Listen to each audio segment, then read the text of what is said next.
What's good, YouTube, man? We back with another video, man. It's another Monster Kody reading, man. Life of LA Gamer, part 6 or 7, man. I don't know what part it is. We finna just get into it.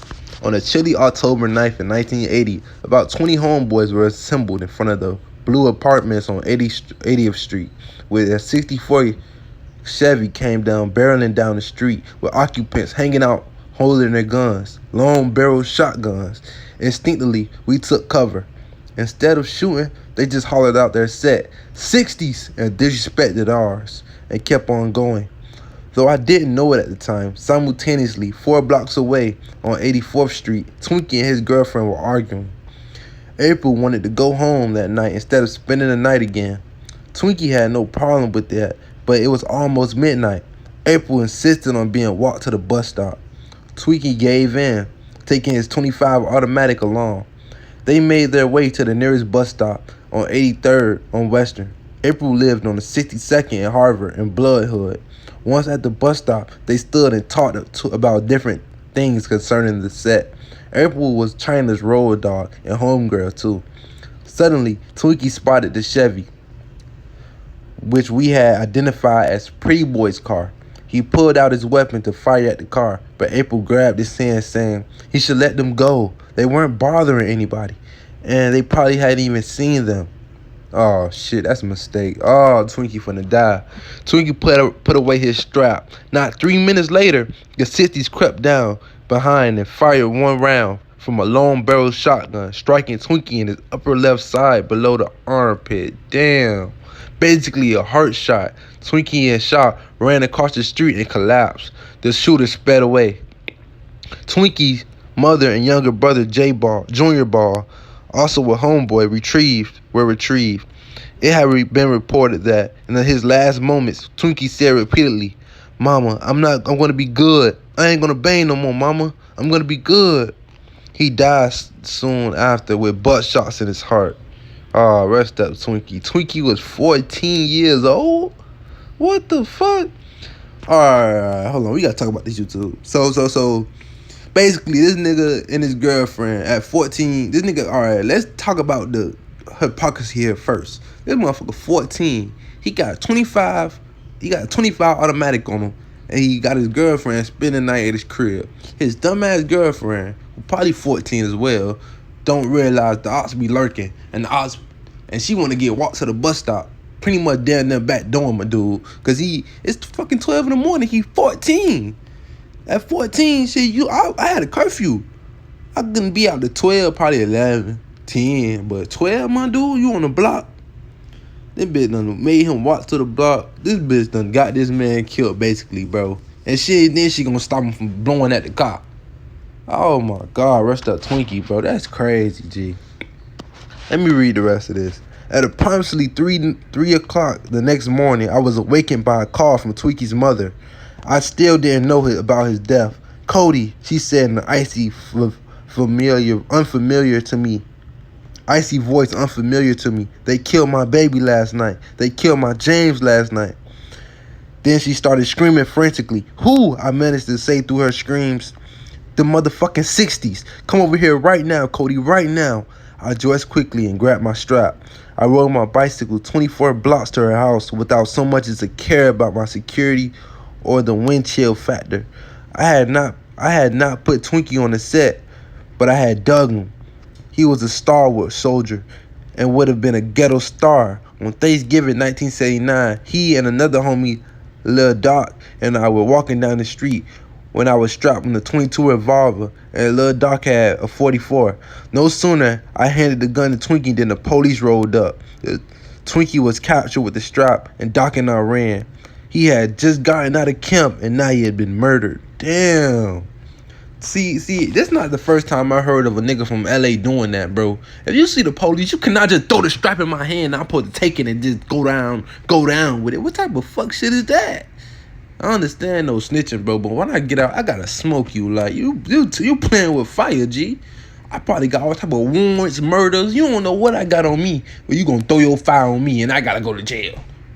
They tweaking in LA, boy. It would have been that's why they killing. They had some backdooring motherfuckers. Grieving, I had made my way up the driveway and knocked at the door. I was open my junior bar with a fixed expression, grief and anxiety on his face. Stepping inside, I could feel the tension. In the living room, I saw 4 guns on the coffee table, 2 shotguns and 2 revolvers. I looked from the guns to Twinky's mother, her face a mass of steel, eyes burning like hellfire. Doc came in after me. Once both of us were seated, Twinky's mother got to her feet and walked around us. Those guns belong to James, she said, picking up the revolver and then another. He would want you to have them. He would also want you to use them. You were his homeboys and friends. And because of this, I have called you 2 over here to tell you personally that I do not want to ever see you again if you can't kill the motherfuckers that killed my boy. Ooh, she a gangster. She a gangster. You bring me newspapers. You make the news. But you better do something to avenge my son's death. I just sat there and looked at her with total admiration. Damn, she was down. But first, she continued, I want you 2 to come with me to April's house. She grabbed her car keys and we both followed her out to her car. Once inside her car, she explained that Junior Bar had been unnerved by Twinky's death and had the night abdicated his oath to the hood. Oh, okay. She had been unnerved by Twinky's death and had that night advocated his oath to the hood. He could not be relied on for retaliatory strike. Basically, his brother said, fuck this game banging shit, I'm out of it. They just smoked my brother, I'm acting like a bitch, now I ain't gonna get back. Okay. In front of April's house, we sat momentarily. Then Twinky's mother got out. With a revolver standing wide-legged on April's grass, she opened fire, emptying 6 rounds into her house. I thought about doing likewise, but I felt she needed to do it alone. Ooh, hey, I'ma always get my lick back. She bumped that STG. Back in the car, she said she honestly felt that April had set up Twinky to be ambushed, and she added, we should kick April off the set. I told her I'll talk to China about it. Definitely, she's flake as hell. Like, even if you ain't back door, you so stupid and your brain so Peabody. Like, who walks out to the bus stop at 12 and not think something gonna happen? It's 12. Of course the ops ride. Dumbass. Oh. Rumors about April's survival and Twinky's death spread. Why hadn't April been shot? And why did she instruct him not to shoot? Rumors had ill feeling intensified when April went into hiding. Not long after, she was specifically targeted and the hit was put on her. Yeah, smoke that bitch. I'll smoke April Pratt too. Fire that shit up. We made the 5 p.m. news that day and the day after. On our 3rd night, we found the 60s hood empty. Weaving our way through the streets, we had found it hard to believe that they had knuckled under. Not a soul was in sight. We drove down 3rd Ave by 59th Street School, where they hung, circled the school once, and then put to a stop and sat idle, peering into the darkness of the schoolyard. The 60s had yet to procure a park and were using the 59th Street School as a meeting place. This nigga Monster Kody was riding around for 3 days and 3 nights after his dog died. Nothing respect. Hit the corner once more, Frog said, with the passenger seat and the 357 Magnum sitting firmly in his lap. Lil GC sat on the edge behind me, and he had a 22 Remington rifle, 18 shots. Starting off on 3rd Ave again, we picked up a tail, keeping my head straight so as to not seem panicky in case of the police, and I surveyed in case it was the police. I surveyed the front grill and lights. No, it wasn't a police car. The police, at least the 77th Street district in our hood, were driving Furies. This car behind us was a Chevy 66 Impala. Keeping my head straight, I spoke softly to Frog. Cuz, you know why we can't find these fools? Why, Frog answered. Cuz these motherfuckers behind us. Y'all like my Monster Kody voice? Don't look back, Frog mumbled and adjusted his rearview mirror. Just keep straight. Now speed up a little and turn left on 5th Ave. Frog was instructing me like a driving instructor. At the first driveway, bust a U-turn. Speeding up 5th Avenue past 4th, I thought about the danger of clocking, simultaneously non-stop at it as in time. These cats 3 days in a row. Perhaps we had put too much on it. No doubt. They were on patrol and were possibly heavily armed in hopes of finding some intruders. Just as our fucking luck. Fraud was fresh out of prison and had already been on the campaign trail. He loved the set immensely.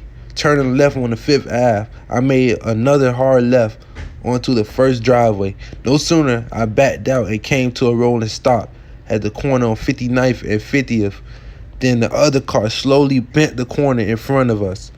If they had been good military tacticians, they would have stopped in front of us, preventing our forward motion while simultaneously trying to having the shooter take out the driver and leave the occupant stranded on foot to be hunted and killed. Look at this nigga. What is, you a military tactician? He got murder on his mind. But no, this was not their tactic. They drove slowly around, coming alongside us, but facing the opposite direction. As they edged closer and closer, I said to Frog, shoot these motherfuckers, man. Hold on, he said. Both of us were sitting in the front seats like we didn't have a care in the world. A little more. Boom, boom. Frog was leaning right over me, shooting into their faces. Powder and cork knife flew into my face from the gun cylinders. Pop, pop, pop, pop. I heard from behind my head, Lil GC was shooting the 22. Caught by surprise, the driver panicked and punched the accelerator and hit a light pole, which fell across their hood of the roof. We sped away down 50 on 5th Ave to Slauson and made a right. And we got into 2nd Ave and turning back into our hood, heading towards our set. I saw two of their little homies on the bicycles and ran one over. Well, actually not over, but I hit him and he flew a few yards, about 20, and he didn't get up before we had got off the block. This nigga. So him and his dog just did a drill on about 3-4 of the ops. And then on the way back to the hood, he catch a little op shorty, probably 15 to 12 years old. He run him over with his car. That man fucked ops crazy. I felt nothing but a sense of duty. I had been to 5 funerals in the previous 2 years and had been stilled by seeing my people who I had laughed and joked with and eaten with dead in the casket. Revenge was in my every thought. Only when I had put in work I could feel good that day. Otherwise, I couldn't sleep. Work does not always constitute in shooting someone, though this is the ultimate. Anything from wall banging, writing your set on the wall, which is extinct now. We don't do that fucking wall banging. What the fuck? I guess that shit got replaced with social media banging when bitches post their gang. Yeah, I'm from this. To spitting on someone to fighting. It's all work. And I was a hard worker. I'm gonna leave this chapter there, man. This crazy motherfucker. This chapter, so basically he lost a homeboy. He went on a couple drills. I think he done went on 3 or 2 on this one. Definitely. He went on drills for 3 days straight. And then caught her up on the 3rd day. And then ran on the little homie over into that day. This nigga wild. I don't know. I don't even know if we should do a summary about this. Basically, this story, man, y'all ass don't game bang. Because y'all might run into a monster Kody Scott and he smoke you. And now your mom mad.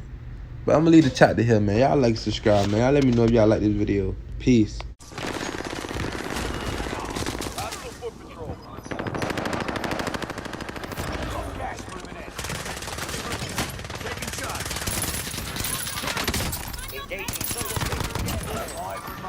Stay sharp.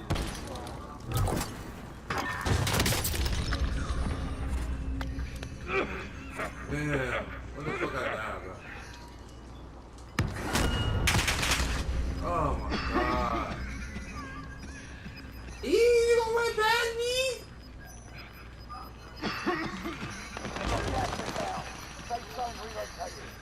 Oh my god. Only 5 remain. Victory was in your grasp. I did so good. The enemy won this battle, but we'll be back to finish the war.